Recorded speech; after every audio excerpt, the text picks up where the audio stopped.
حضور نے فرمایا طلب کسب الحلال فریضۃ بعد الفریضہ، حلال کمائی کمانا ایک فرض ہے ایک فریضے کے بعد، یعنی جیسے نماز پڑھنا فرض ہے، جیسے روزہ رکھنا فرض ہے، ویسے حلال کمائی کرنا بھی فرض ہے، حرام سے بچنا ضروری ہے۔ اور حضور نے فرمایا جس کی نشو و نما جو حرام مال سے پلا ہو وہ جنت میں داخل نہیں ہوگا، اسی لیے حلال مال کو ترجیح دیں، حرام سے بچیں۔ بے شک حلال مال کم ہوتا ہے لیکن اللہ تعالیٰ اس میں برکت رکھتے ہیں، حرام مال زیادہ ہوتا ہے لیکن اللہ تعالیٰ اس مال میں برکت نہیں رکھتے۔ حلال کمائی کما کر کے جھوپڑی میں زندگی گزار لیجئے، یہ قابل تعریف اور قابل رشک ہے، بمقابل اس آدمی کے جو حرام مال کما کر کے محلات میں جیتا ہے اور جس کی ایک ایک اینٹ حرام مال سے رکھی گئی ہو، اس کے مقابلے میں حلال کمائی والی جھوپڑی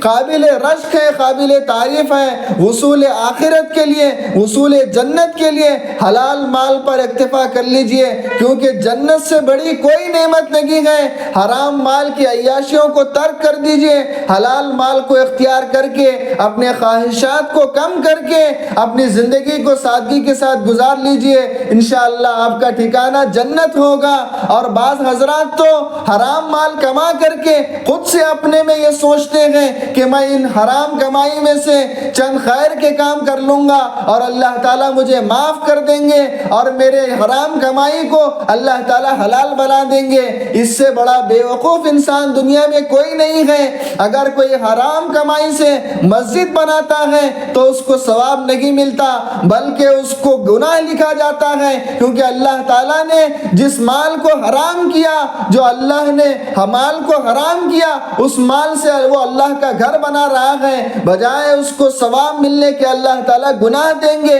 کوئی حرام مال سے اگر مسجد بنا رہا ہے تو وہ گویا ایسے ہی ہے، میرے الفاظ ذرا سخت ہیں لیکن حقیقت یہی ہے کہ وہ پیشاب سے مسجد کو دھو رہا ہے۔ اگر کوئی حرام مال سے حج کو جا رہا ہے، عمرہ کو جا رہا ہے، تو اس کو قدم قدم پر ثواب نہیں ملے گا بلکہ اس کو قدم قدم پر گناہ لکھا جائے گا۔ اگر کوئی حرام مال سے کسی کو کھانا کھلا رہا ہے، کسی کو کپڑے پہنا رہا ہے، تو وہ آگ کے انگارے اپنے پیٹ میں ڈال رہا ہے، وہ آگ کا لباس اپنے اوپر پہن رہا ہے۔ حرام مال سے کیا جانے والا عمل اللہ تعالیٰ کو قبول نہیں ہے، حرام مال سے کیا جانے والی نیکی اللہ تعالیٰ اس پر ثواب نہیں دیتے بلکہ اللہ تعالیٰ اس پر پکڑ کریں گے، اللہ تعالیٰ اس کے مقابلے میں اس کو گناہ دیتے ہیں۔ اسی لیے حلال کمائی کرنے کی کوشش کریں، حلال کمائی میں اللہ تعالیٰ نے برکت رکھی ہے۔